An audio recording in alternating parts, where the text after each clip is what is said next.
Olá, eu sou Guto Azevedo, professor de matemática, e este é mais um vídeo sobre o PET volume 5. Para saber quais vídeos já foram publicados até o momento, clique no cartãozinho que vai aparecer lá no outro canto da tela na parte de cima. E para ter acesso aos vídeos de forma exclusiva, antes de serem publicados no YouTube, se inscreva no meu canal no Telegram, o link está na descrição do vídeo.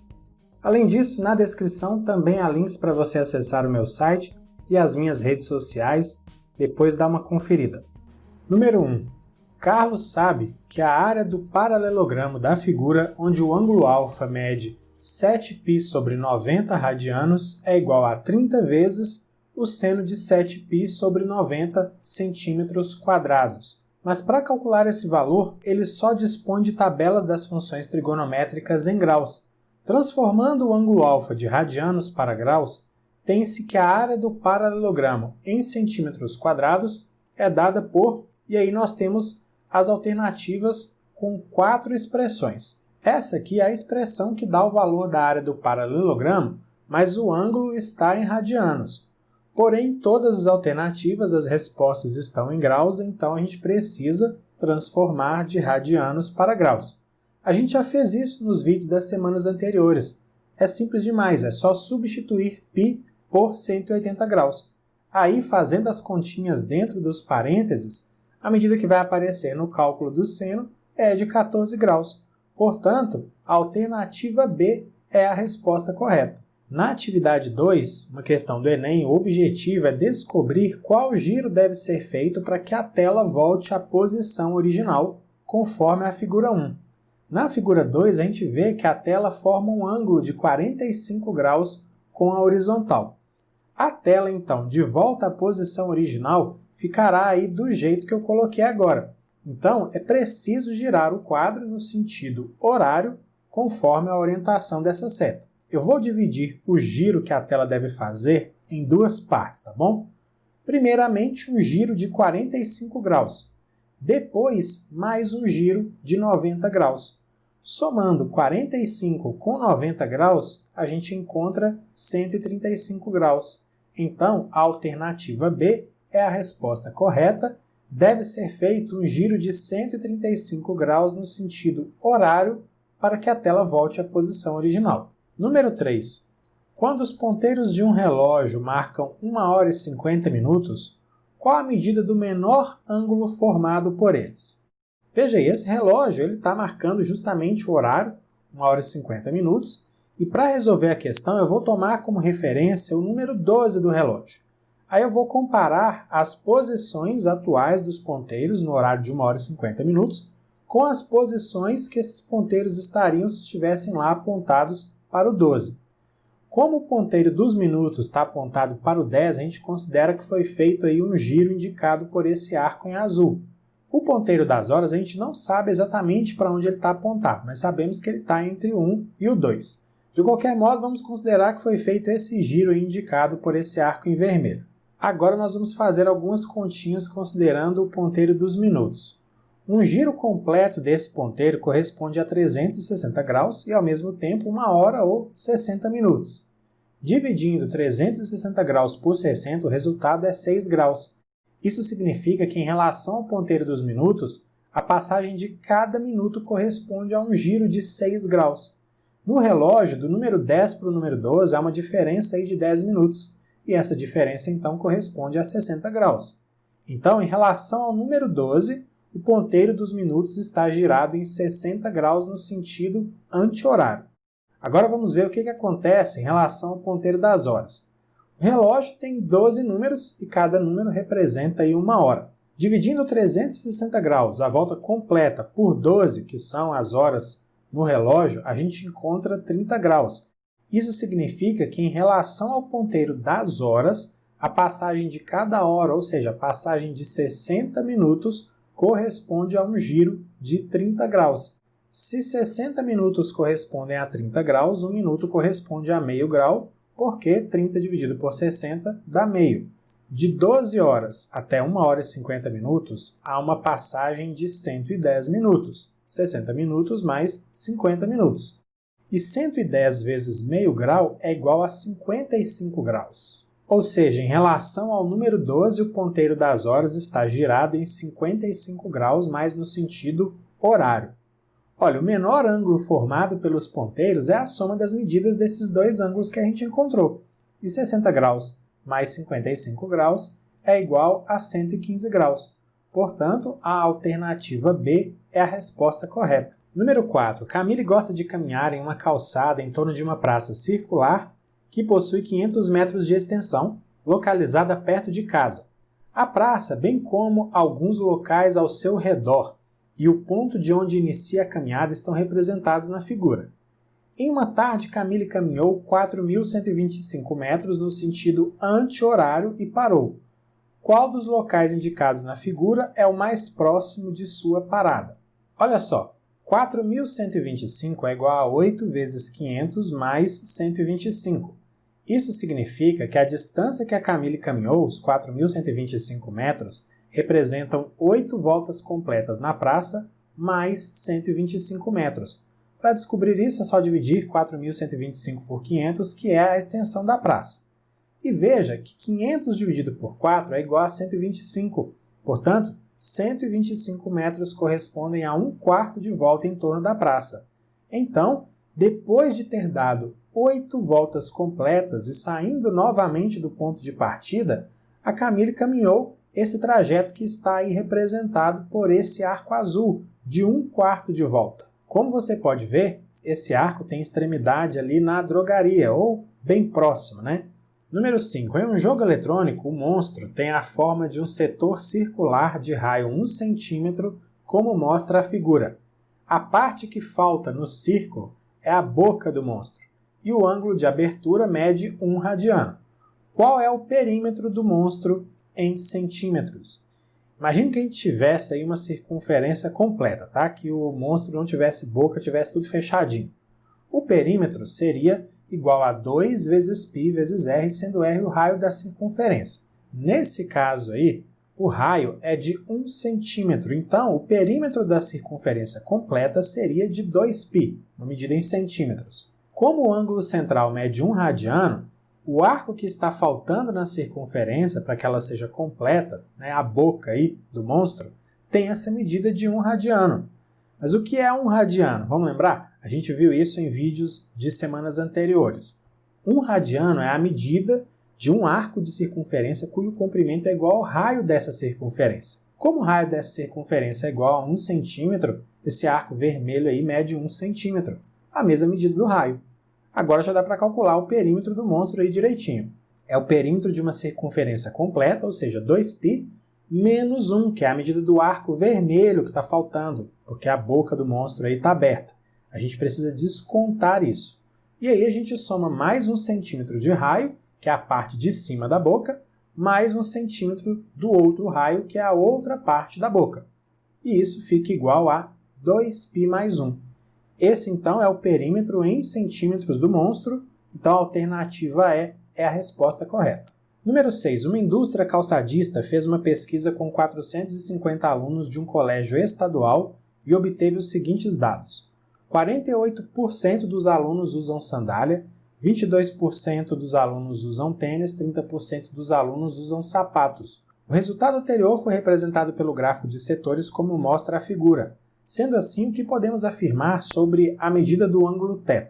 Olha só, o ângulo θ corresponde ao setor circular, que mostra aí a quantidade de alunos que usam sapato, e essa quantidade corresponde a 30% do total de alunos. Então, no caso do círculo, o setor da quantidade de alunos que usam sapato corresponde a 30% de 360 graus, que seria o círculo completo. A representação decimal de 30% é 0,30 ou simplesmente 0,3. Multiplicando 0,3 por 360, a gente encontra 108 graus. Então, a alternativa D é a resposta correta, 108 graus é a medida do ângulo θ. Olha, a número 7, uma outra questão do Enem, tem um texto enorme, eu deixo a leitura por sua conta, vou direto para a resolução. O objetivo, no fim das contas, é determinar qual mudança de sentido o controlador deve efetuar para reposicionar a câmera no sentido noroeste depois de várias outras mudanças que foram feitas anteriormente. eu vou seguir a lógica do ciclo trigonométrico que a gente estudou nas semanas anteriores. Então, mudanças que indicam giros no sentido anti-horário correspondem a ângulos com medidas positivas, e mudanças que indicam giros no sentido horário correspondem a ângulos com medidas negativas. Veja que a rosa dos ventos tem 8 pontas, são 4 maiores e outras 4 menores, essas que aparecem aí. Dividindo 360 graus por 8, a gente encontra 45 graus. Isso significa que a mudança de uma ponta para outra aí na rosa dos ventos corresponde a um giro de 45 graus. Então, seguindo a lógica do ciclo trigonométrico, a direção leste está ali apontando para 0 grau. Agora veja, a gente vai aumentando de 45 em 45 graus no sentido anti-horário. Com isso, dá para descobrir a medida exata de cada sentido da rosa dos ventos. Então, o noroeste, como você pode ver, representa uma medida positiva de 135 graus. O texto diz que, inicialmente, a lente da câmera estava apontada para o oeste, ou seja, uma medida positiva de 180 graus, conforme o esquema que eu montei ali do lado com a rosa dos ventos. A primeira mudança foi de 135 graus no sentido anti-horário, é o que está escrito no texto, ou seja, um giro positivo de 135 graus. A segunda mudança foi de 60 graus, mas no sentido horário, ou seja, um giro negativo de 60 graus. A terceira mudança foi de 45 graus, dessa vez no sentido anti-horário, ou seja, um giro positivo de 45 graus. Então, vamos operar com todas essas medidas aí, assim a gente vai descobrir o que acontece após todas essas mudanças. Mais 180, mais 135, menos 60, mais 45, todas essas medidas em graus, é igual a mais 300 graus. Ou seja, partindo da posição inicial, após todas as mudanças, a lente da câmera ficou apontada para um sentido que corresponde a uma medida positiva de 300 graus. A gente pode dizer, então, que a lente está ali apontada para algum lugar entre o sul, 270 graus, e o sudeste, 315 graus. Só que o texto diz que a câmera precisa ser reposicionada para noroeste. Noroeste são 135 graus. Então, partindo dos 300 graus, será feito um giro de x graus e depois desse giro, a câmera estará apontada para os 135 graus. Essa equação aí ilustra essa situação. Veja só, eu passei os 300 graus para o segundo membro, então agora ficou x igual a 135 graus menos 300 graus. Portanto, x é igual a menos 165 graus. Vamos lembrar que medidas negativas representam giros no sentido horário. Então, a alternativa E é a resposta correta. A mudança deve ser de 165 graus no sentido horário. Finalmente, chegamos à atividade 8, mais uma questão do Enem, e para mim essa questão não é nada óbvia.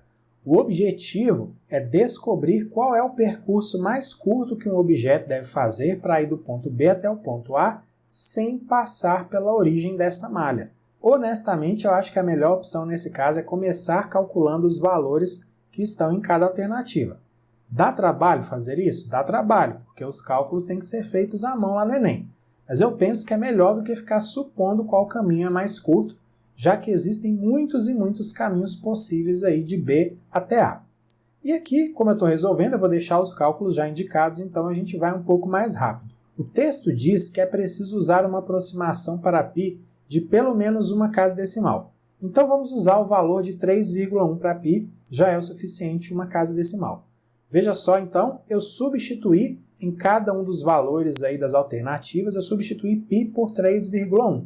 Então, na alternativa A, a distância aproximada é de 10,07, na alternativa B, a distância aproximada é de 10,13, na alternativa C, a distância aproximada é de 10,20 ou simplesmente 10,2, na alternativa D, a distância aproximada é de 10,27 e na alternativa E, a distância aproximada é de 12,33. Veja que a menor distância corresponde ao que está na alternativa A.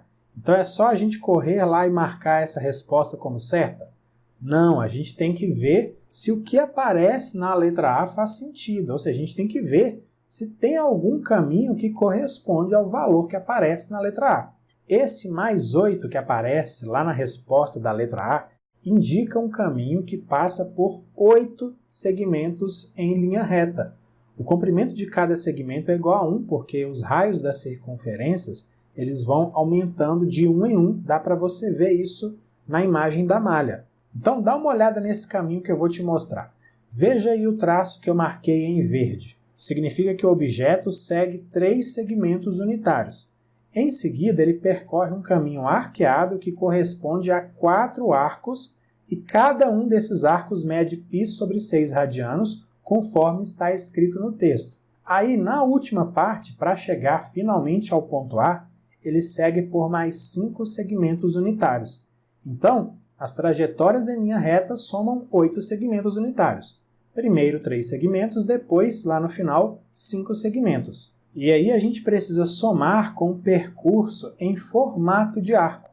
Como eu disse, são 4 arcos de π sobre 6 radianos. Como o raio da primeira circunferência que eu marquei mede 1 centímetro, o percurso arqueado corresponde a 4 vezes π sobre 6 vezes 1.